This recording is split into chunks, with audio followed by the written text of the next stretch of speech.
O título da mensagem de hoje é O que a Bíblia diz sobre o medo? Parece estranha uma palavra com esse título, mas queremos dizer aos nossos ouvintes que a Bíblia tem muito a dizer sobre o medo. Talvez você pense que saiba tudo, mas na verdade a Bíblia menciona dois tipos de medo. O primeiro tipo é benéfico e deve ser encorajado, sustentado. E o segundo tipo é um detrimento, é um prejuízo.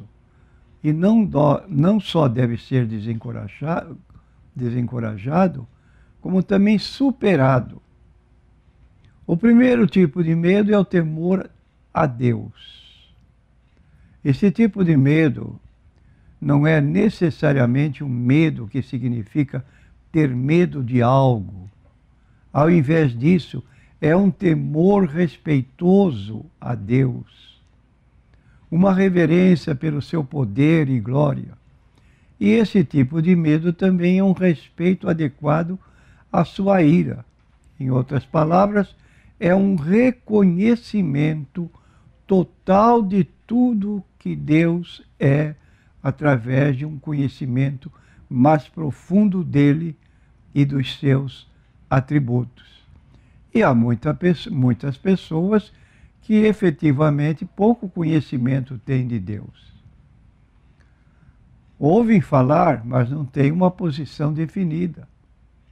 Temor de Deus traz consigo bênçãos e benefícios. É o que nós lemos no Salmo 111, versículo 10. Está escrito: o temor do Senhor é o princípio da sabedoria. Tem bom entendimento todos os que cumprem os seus preceitos. O seu louvor subsiste para sempre. Aí está uma declaração bíblica que o temor do Senhor, o medo de pecar contra Deus, traz sabedoria, traz bom entendimento.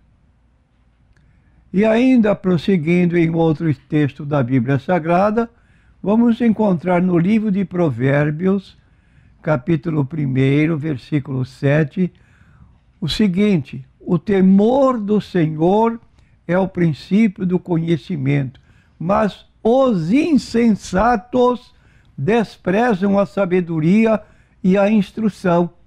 Então aqui está mostrando o ponto positivo, é o princípio do conhecimento, mas aquele que rejeita esse temor do Senhor, ou seja, o respeito a Deus e a procura da sua vontade, é um insensato, que significa que a pessoa não tem bom juízo. Desprezam a sabedoria e desprezam a instrução. Portanto, podemos ver como tanto a sabedoria quanto o conhecimento das coisas relativas ao reino de Deus começam com o temor de Deus no coração. E temos ainda então um outro provérbio no capítulo 19 e versículo 23, onde está escrito: o temor do Senhor encaminha para a vida. Aquele que o tem ficará satisfeito, e o mal nenhum o visitará. Novamente em Provérbios 14, versículo 27, o temor do Senhor é uma fonte de vida para o homem se desviar dos laços da morte. Quantas pessoas hoje morrem prematuramente porque lhes falta o temor de Deus e eles então se sentem livres para pecar, para blasfemar, para agir dolosamente contra o seu semelhante, e as tragédias estão aí cada dia sendo anunciadas pelos programas de televisão, de rádio, sobre o que acontece no mundo o presente. Então, repetindo Provérbios 14, 27, o temor do Senhor é uma fonte de vida para o homem se desviar dos laços da morte. Provérbios 14, 26 afirma: No temor do Senhor há firme confiança, e os seus filhos terão um lugar de refúgio. Nesses versículos podemos ver que o temor de Deus fornece vida, segurança, aos filhos oferece proteção e proteção também do maligno, confiança e satisfação nas coisas de Deus. Então, desses versículos podemos ver que o temor de Deus deve ser encorajado, deve ser anunciado, deve ser pregado. No entanto, o segundo tipo de medo mencionado na Bíblia não é bom e deve ser desencorajado e superado. Esse é o espírito de medo mencionado em 2 Timóteo, capítulo 1, versículo 7, onde nós lemos: porque Deus não nos deu o espírito de covardia, mas de poder, de amor e de moderação. Podemos ver desde o início que esse tipo de medo não vem de Deus.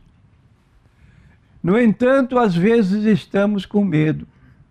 Às vezes esse espírito de medo vem sobre nós e para ter vitória sobre esse sentimento precisamos confiar e amar a Deus completamente, como lemos em 1 João, capítulo 4, versículo 18, que diz: no amor não há temor, não há medo. Antes, o perfeito amor lança fora o medo, porque o medo envolve castigo, e quem tem medo não está aperfeiçoado no amor.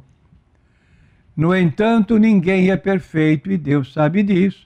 Por isso ele espalhou encorajamento contra o medo por toda a Bíblia, começando com o livro de Gênesis, primeiro livro da Bíblia, e continuando até o último livro da Bíblia, o Apocalipse.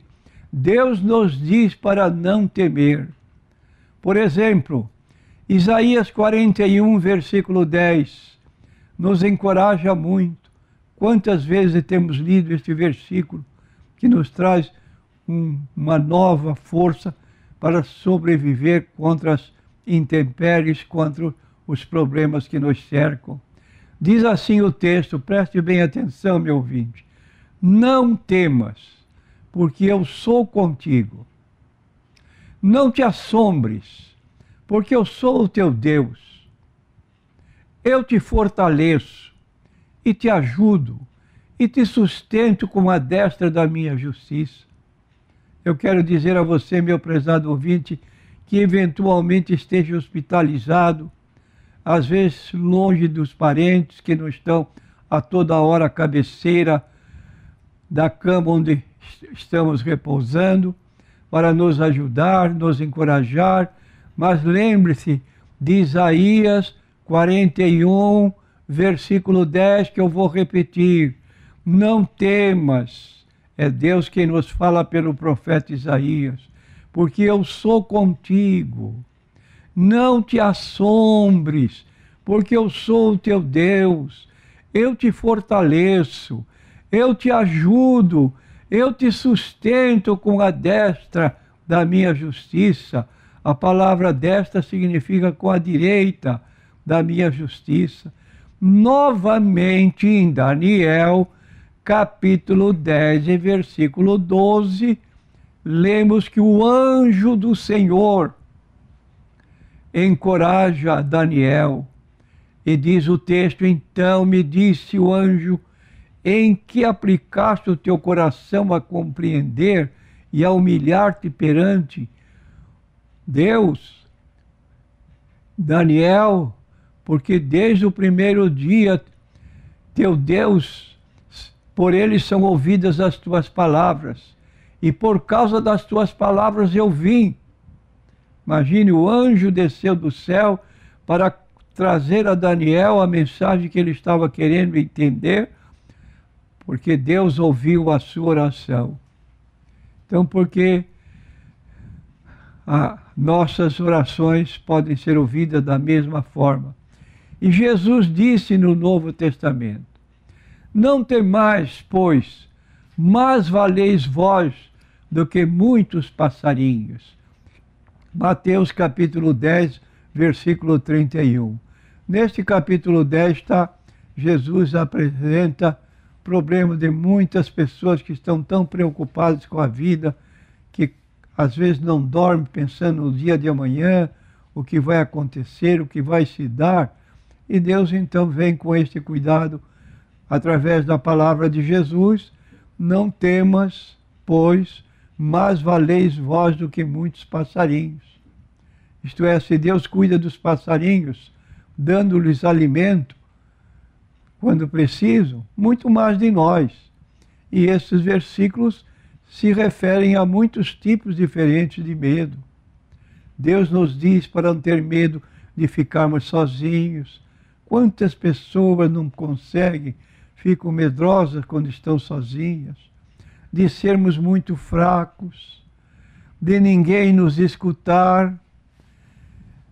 E para não temer por nossas necessidades físicas. Então essas demonstrações, estes conselhos, estão presentes por toda a Bíblia e se referem aos vários aspectos desse espírito do medo que nós dizemos que é prejudicial. Pessoa que não tem, às vezes, muita convicção em si mesma, vive no medo, num tipo de pavor diário, sem saber como agir. No entanto, esses, diz a Bíblia, não temais, dependem da nossa habilidade de colocar nossa confiança e fé no Senhor. No Salmo 56, versículo 11, o salmista escreve: em Deus ponho a minha confiança e não terei medo. Que me pode fazer o homem? Esse é um testemunho maravilhoso do poder da confiança em Deus. O que o salmista está dizendo é que, independentemente do que acontecer, ele vai continuar confiando em Deus. O segredo para superar o medo, então, é confiança total e completa em Deus. Confiar em Deus é uma recusa de se entregar ao medo, é voltar-se a Deus mesmo nos tempos de escuridão e confiar que Ele vai consertar as coisas. E essa confiança vem de conhecer a Deus e saber que Ele é um Deus bom, que quer apenas dar aos seus filhos coisas boas. Quando tivermos aprendido a confiar em Deus, não mais teremos medo das coisas que temos que enfrentar.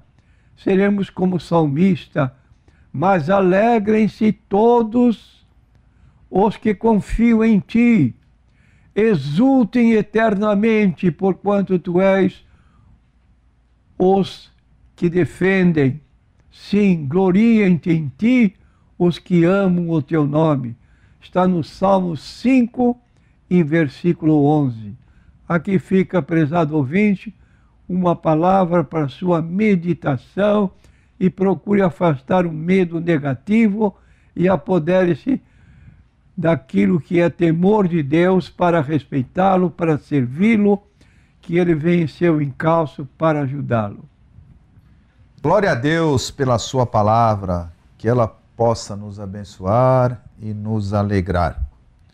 3307-4429, 3307-4429 é o telefone do Consultando a Bíblia. Ligue e participe. A irmã Regina Blanco está aqui ao telefone, aguardando a sua ligação, o seu pedido de oração, o seu comentário.